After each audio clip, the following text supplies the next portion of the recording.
What I find fascinating about designing a car is the adventure that goes with it. From the anguish of the blank page to the finished prototypes. It's a highly technical object, very challenging with lots of rules and constraints. But you're also touching people's lives very deeply because it gives them their freedom. It's a sort of extension of your home. What is a beautiful car?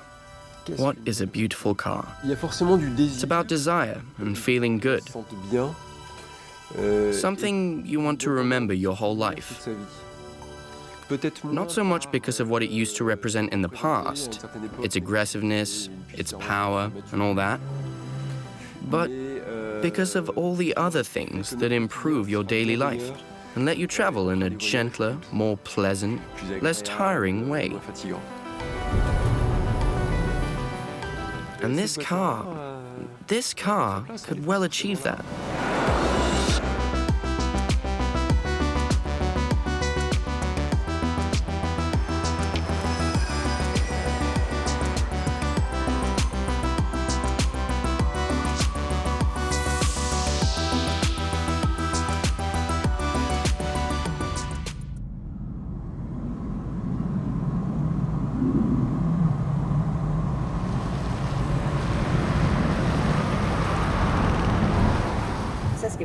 What's really incredible about it is how quiet it is.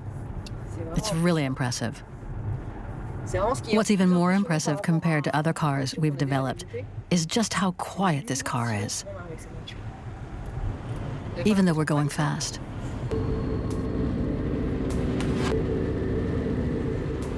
When we launched the DS in 2010 with the DS3, that was the first DS. That was a test to see if customers were interested. So we were reassured when it did well, and the commercial rollout was phenomenal. You have style. In 2011, we started to think about creating a DS brand. When I joined PSA in January 2012, the company was in a tough spot after the automobile crisis of 2009-2010, and we soon realized that the people who bought DS cars from the Citroën product line were different to the typical Citroën customer or the typical Peugeot customer, and that we had an opportunity to meet their needs by creating a new standalone car brand based on the DS. The idea developed, Carlos Tavares joined the group in 2013, and I'll never forget this. One of the first announcements that he made in February or March was, now the PSA Group has 3 brands, Peugeot, Citroën, and DS. Obviously, when you start from scratch, it seems impossible. The question was, how do you establish a brand in a market that never asked for it? We are a French company. By definition, we are not German. And by definition, we have a history, a culture, and an artistic sensitivity that others do not. And that's lucky, because it will help us to express what makes us different. And what makes us different is that uniquely French savoir-faire. My first reaction was that I never imagined this could be a brand. I saw it as another car by Citroën. Probably one of the most legendary cars in automotive history. There's simply no denying the Citroën DS19 has curiosity on its side. Then in 1955 came the shock, another step into the modern world, the Citroën DS. Eagerly awaited for 5 years, and yet what's released still surprising. That car was designed by a sculptor. Not a designer, not by a marketing whiz, but by a sculptor. As you can see on the DS that's just behind me, the outline is remarkable in its fluidity, its simplicity. It's almost like a pebble shaped by the air. It's a very unique, personal, futuristic thing that combined aesthetics, of course, with audacity, technology, and comfort. It was the winning combination, the perfect cocktail that everyone tries to imitate. My first DS memory was with my grandfather. I liked watching it lift up when it started and sink when it stopped. And for me, it was, yes, I think it was the first car that I wanted to drive while making an engine noise. like kids do. I grew up with DS cars, so I have lots of memories of holiday trips. And in our family, the story goes that my dad sold his first DS to pay for my mom's engagement ring. It was Fantomas's DS. That's one of my favorite films. For me, the most incredible scene is when the DS flies. Obviously. I don't believe it! The name hasn't changed, but the shape has.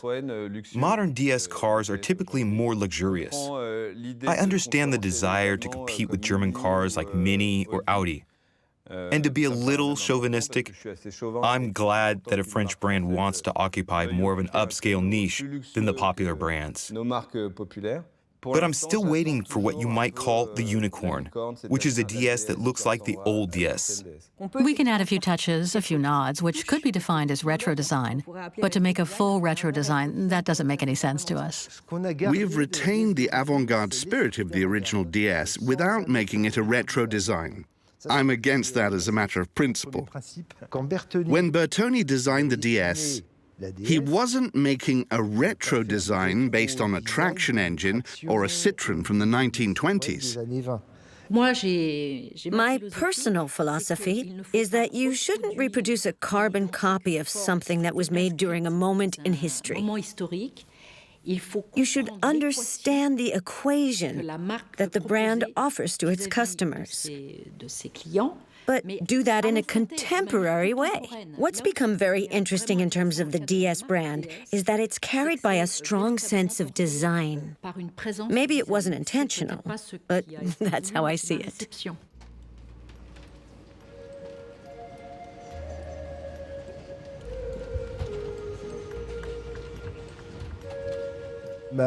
My passion for car design was born out of my passion for drawing. At school, while my friends played football, I drew cartoons. Then my love of cars started when I was 10. It was a little blue car, the Alpine A110, and I fell in love with that little blue coupe. And I combined the two. I like to draw, I like cars. Why not become a designer? Thierry Métrose is a creator above all, like all designers. He's full of enthusiasm, he has thousands of ideas. But then those ideas have to be made a reality. We soon started to work on what's a real DS? What makes a DS? It's not as if you're given total carte blanche, but when you're being trusted to create the brand, the fact is you only get one chance to create a good impression. So that puts a lot of pressure, especially on the first car you make. And here it is, the SUV by DS. The DS7 Crossback is the first of the new DS designs. It's the first in a series of new models to be released over the next 4 years. We can't follow the consensus. If we do, we're dead. We're out of the picture. So we have to make something that stands out. We have to strike a balance between too normal, no one's interested, and this is too extreme for 90% of our customers. One concept car was pivotal for the brand, the DS Divine, which was launched in 2014. It really embodied the DNA of what our style would become, with a strong look that fed into all of our subsequent projects.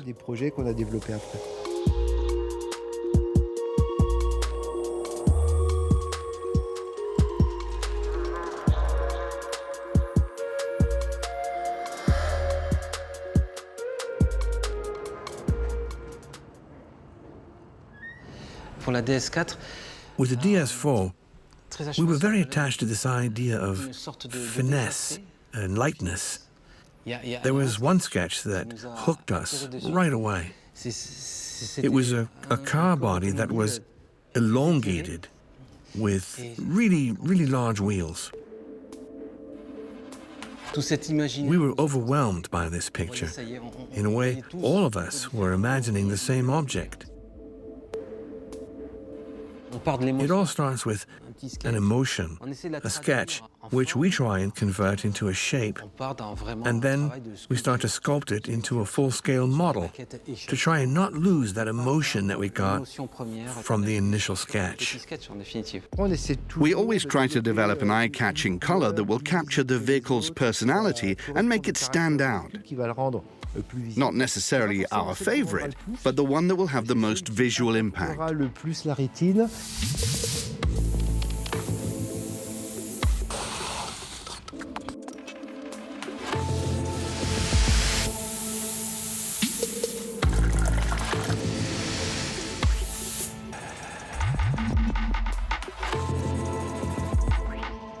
Bit by bit, it becomes a vehicle.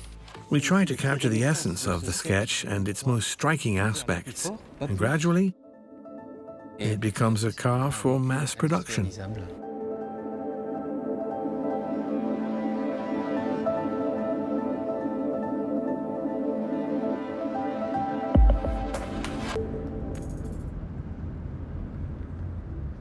We're going to the studio of Lisan de Cône, who we love and who we worked with on our latest concept car, the Aerosport Lounge. Lisan worked with us on many of the car's finishing touches. We made the dashboard and the back of the seats with her using straw marquetry, which has never been used in a car before.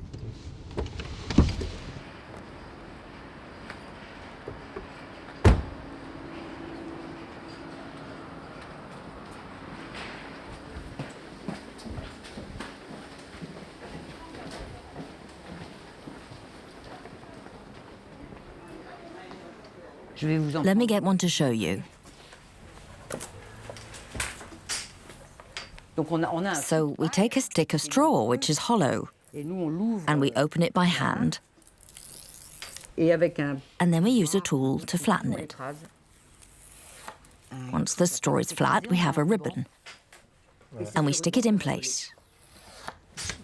It's quite simple, really. You open the straw, flatten it, and stick it. I'm trying not to get any on the leather. I don't know what this is. What's this part for? That's the door handle. Normally, a little finishing piece would go around that, so you don't need to fold it back. Actually, I fold it to reinforce it. To hold it fast. I prefer that the straw, well, it'll be hidden under your piece, but it'll look like the veneer goes all the way across. Absolutely, and you can only do that by hand. By hand, that's right. The raw material is rice straw. When it's a question of design in an artistic sense, in terms of experimentation in the workshop, where you work with a material and refine it, that's something demanding. That's something we do very well here in France. But applying that to cars on an industrial scale, then it gets complicated. There are two sides. The work we do with these exceptional craftspeople who aren't a part of DS, and indeed, we're lucky enough to have a base in Paris so we can meet with them. Then we're also lucky enough to have our own internal team of upholsterers, and they're the ones who invented the famous pearl stitching, which is part of the DNA of our interiors. They also invented the watch strap pattern that you find on the seats, and that was a real achievement and skill, and something that made a lot of people very, very envious.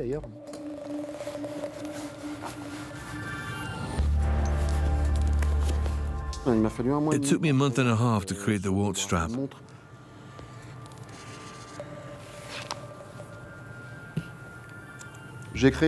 On a single piece of leather, I stitched two specific lines, with more lines at the edge. And on the back, I filled it up with foam. Once it was full, I made what we call decorative stitches. So it's not the same vertically as horizontally. It was quite complex, but once we found the solution, we suggested it to our suppliers, and the first supplier told us no at the time. They didn't know how to do it, that much was clear. And then a company that had recently arrived in France said, "We'll do it. We'll help you set this up." It was incredibly creative work at first. We made the watch strap pattern, We made leather that was burnished, distressed even. We stepped outside of our comfort zone. And so, they appreciated that.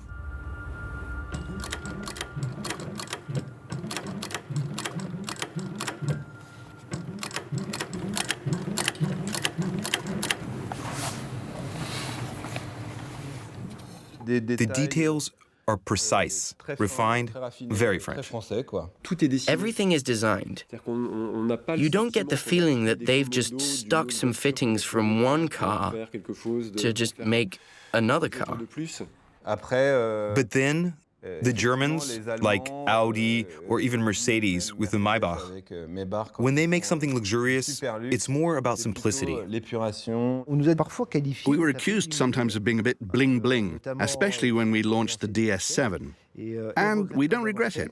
We own that decision. Because if you want to tell a story when you're just starting a brand, you need to make a statement. If you want to be noticed, you have to speak up. But now we're an established brand, so we can change the recipe a little bit. We can be more subtle with what we're saying and bring more refinement to our interiors. And that's a good thing.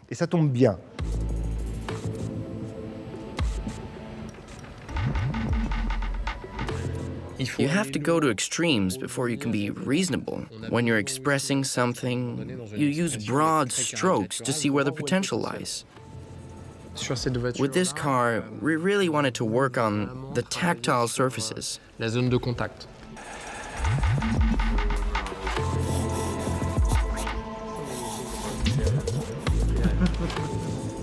The rod along the dashboard, combining the air vent with the window opener, the main control unit, those were the essentials.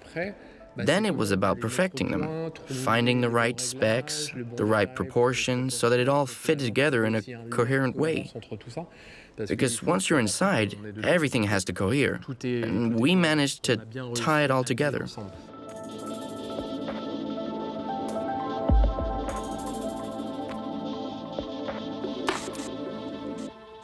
Working on the detail, it was all about balance from the start.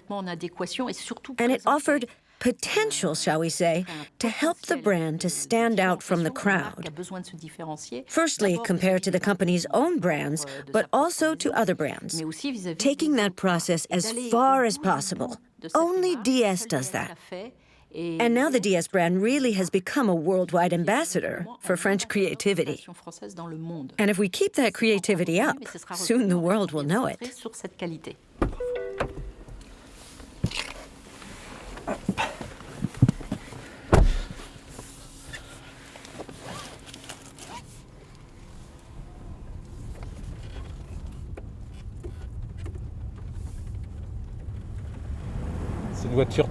It's a high-performance car. It has 360 horsepower, so the acceleration is impressive. But we didn't want to make a sports car. It has to travel long distances with a high level of comfort.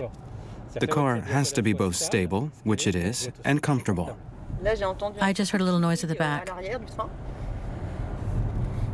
It has just the right amount of flair. The acoustics are just right. The frame holds together as a single piece. But I can hear a few little noises that need to be fixed. But it's very nearly ready. Customers may like it as is, but it's not quite ready for DS, so we'll look into that.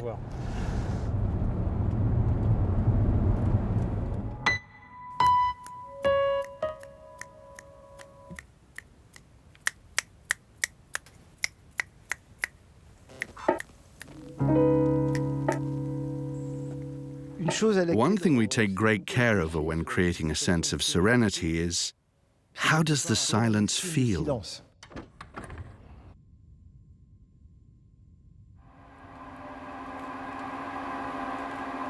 The first thing we're looking for is total silence inside the car.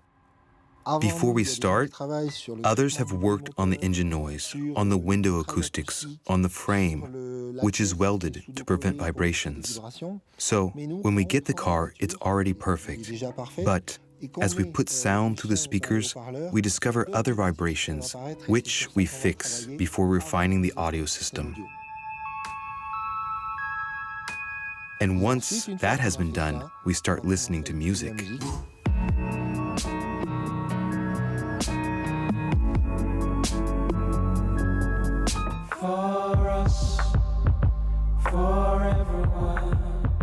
And as we listen to a variety of types of music, we make adjustments until we reach a point where we say, okay, that's good. Once we can listen to it and say, we can improve on this, then we use a tool that subjectively measures the psychoacoustics. And that lets us assign a grade from 0 to 10 and find out if we've achieved our aims.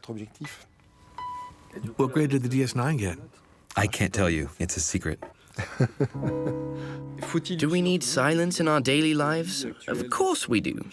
But then, I also like cars that make a noise, that have more of a fiery spirit. Not many customers say, I want a silent car.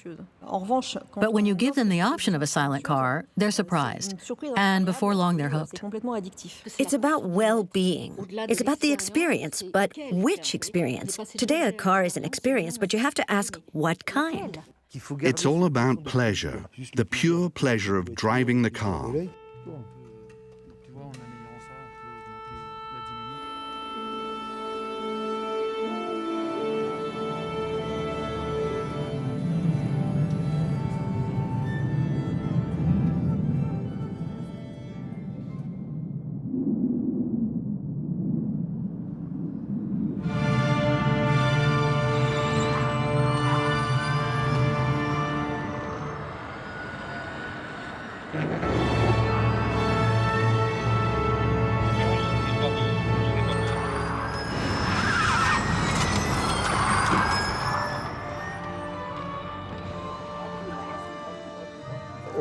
One thing that motivates the DS brand is Formula E, with the DS Techeetah team. We won the World Championship 2 times in a row. We beat Porsche, we beat BMW, Audi, Jaguar, and all the others. So I think that our motorsports experience can be passed on to the DS Automobiles brand. Is this the last one? Yeah. It's funny because the earlier you turn, the more grip. Yeah. You go like, yeah, you don't want to touch it, but you need to turn in early. Is my ride ready?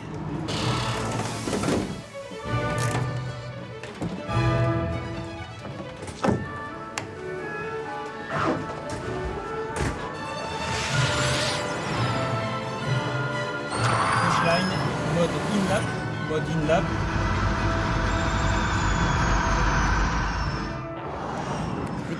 It's fun out here by the track because it means you can keep doing interviews even when the car drives by. It's stuck. You can hear it too. The expertise of DS Performance, especially in power regeneration, is the reason we won Formula E. It means we can take what we've learned and put that knowledge into our cars. You brake, slow down, and reuse that energy later on.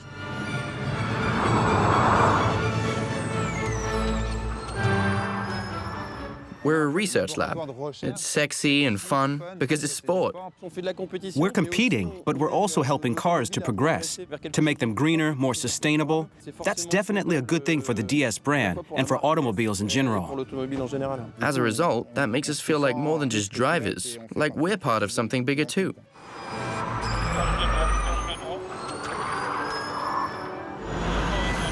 Here we're in the process of turning a DS9 into a performance 4x4. We're adding a speed reduction gear whose technology is similar to the one used in Formula E. So the car has gone from 225 to 360 horsepower.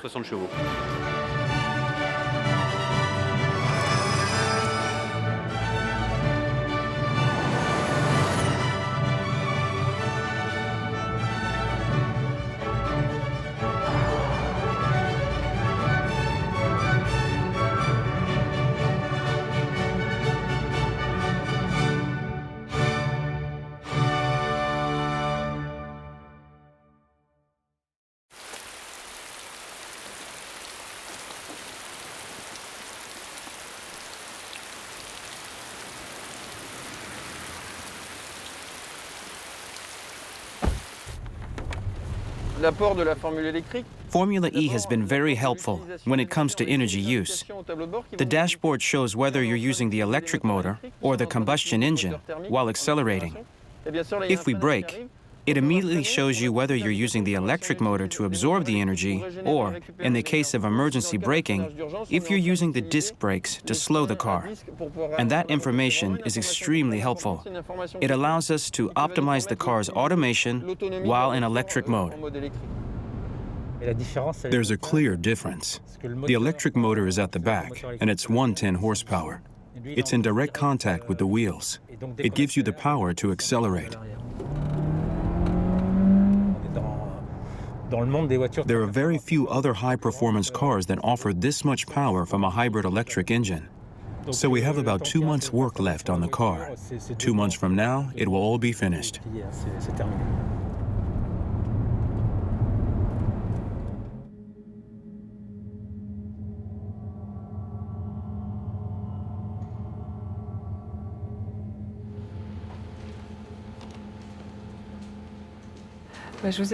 We're all here to discuss the colors and materials for the DS4. It would also be good to discuss options for the upcoming limited editions. We have a lot of beautiful options. I don't know what you think, Marion, but I think the mother of pearl and the marquetry are a must. And this one is more... Wooden lace. It's more delicate.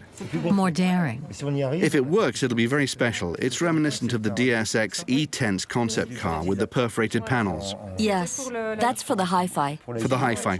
Well, it's a challenge because we managed to keep the wood grain effect. It almost looks like metal. Yes. Yeah, it could be. We've seen an evolution in customer expectations. It's a particular type of elitism. They want natural materials, short runs, respect for the environment.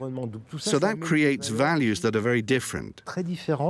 We're leaning more towards serenity, simplicity, a sense of zen. The luxury comes from the materials and the design. But these days, can you separate that from a car's technology? I don't think so. Overall, people want that in their cars. It has to be technically impressive. The interface has to be intuitive. And we expressed that fully in our latest concept car, the Aerosport Lounge, whose interior was designed to be extremely peaceful. We even went as far as removing all the screens. So now, you could say DS has understood the idea of simplicity. It's still like an airplane cockpit, but the materials are more delicate or sensitive, I suppose. There are no buttons. They appear at your fingertips when you need them. The feedback, the touch-sensitive response, was about getting comfortable with the idea of being listened to. As a human being, when we speak, we make little signs and gestures.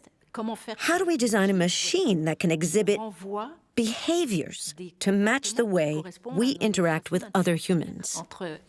For the moment, it's incredible in a concept car. But we're not ready to mass produce it so that you can use it in an interface or an indicator. But that incredible ultrasound technology is something we're working on, even if it doesn't happen overnight.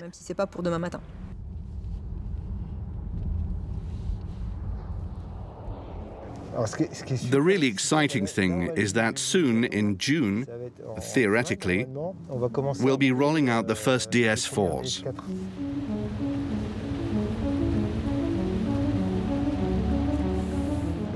And we all love that.